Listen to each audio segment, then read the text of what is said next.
This is Valley News Live at noon. Good afternoon. Thanks for joining us. Our first alert weather team is tracking the potential threat for tornadoes in parts of the region this afternoon. Let's head straight over to Summer with a first look at what to expect. Summer? Thank you so much, Nishay, and good afternoon, everyone. Thank you so much for joining us. I want to start off with a look in South Fargo. Things are quiet, but we do have some dark clouds on the horizon after some thunderstorms moved through this morning. Temperature, we're at 66 degrees. Our dew point, though, is at 62, so we have a lot of humidity, 87%, a lot of moisture in the air from this morning's storms, and that will help in fueling some afternoon and evening storms. Here's what you need to know. We'll have a brief lull in the activity from now for the next couple of hours, but then particularly dangerous afternoon and evening storms from around 2 to 10 p.m. Those storms will be lifting from the south to the north and east. We can expect large hail, damaging winds, tornadoes, and what's not included on this graphic, the threat for flash flooding and heavy rainfall. Here's what we're looking at right now. We do still have some radar returns of rain right along I-94, seeing some yellows and oranges indicating some more moderate rainfall. Nothing is severe, but we are seeing some lightning still up along the international border and in parts of Stutsman County up into Foster County. The Carrington area seeing some thunderstorms at this time. Again, these are not severe. That's just round one from this morning lingering through the early afternoon.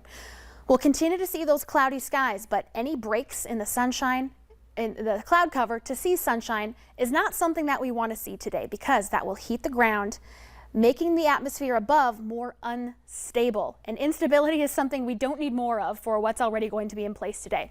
I do expect thunderstorms in the Fargo area by this evening, even as early as the late afternoon.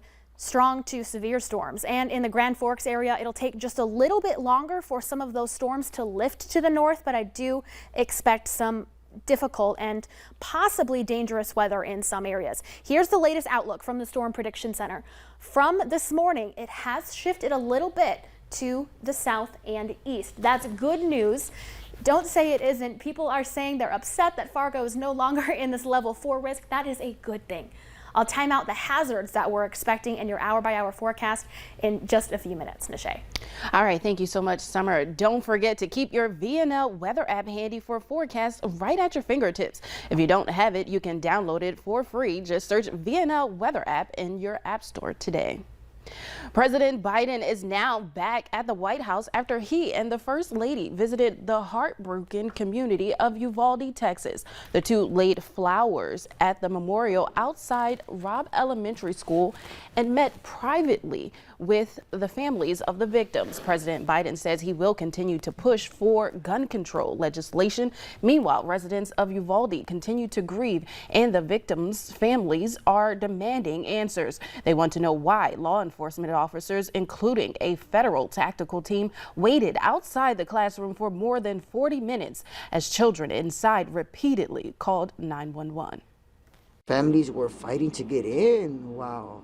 They were, the shooter had an hour, almost an hour, 40 minutes, and, you know, people were fighting, and there's a lot of questions right now.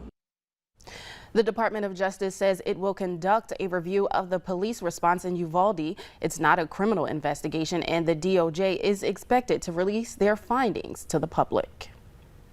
We have new information this afternoon about a double fatal crash in Richland County. The Highway Patrol is now identifying the victims. They are 45-year-old Corey Voleski and 40-year-old Amber Voleski, both of Windermere, North Dakota. Police say Voleski was slowing down to turn off of Highway 11 between Hankinson and Lidgerwood around 11 Saturday night when his motorcycle was rear-ended by a pickup.